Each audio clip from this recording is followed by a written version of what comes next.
9 বছরের বাচ্চা সাব্বির সবগুলো রোজা করেছে।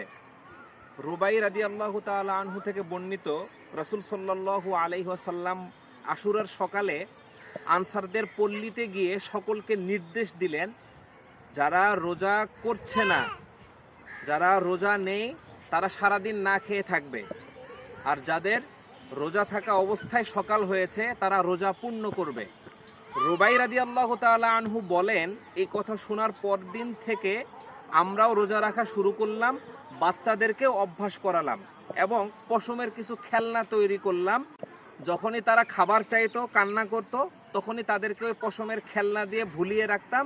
এভাবে ইফতার সময় পর্যন্ত পার করে দিতাম। সুবহানাল্লাহ, কি টেকনিক ছিল! অর্থাৎ আল্লাহ রাসূল বাচ্চাদেরকে রোজা রাখতে অনুপ্রাণিত করলেন। আপনারা যারা এখনো রোজা রাখা শুরু করেননি বা রোজা রাখতে পারছেন না, আজকের এই সাব্বির এই বাচ্চাটাকে দেখে আপনারা অনুপ্রাণিত হয়ে আপনাদের রোজা রাখা আপনারাও শুরু করুন।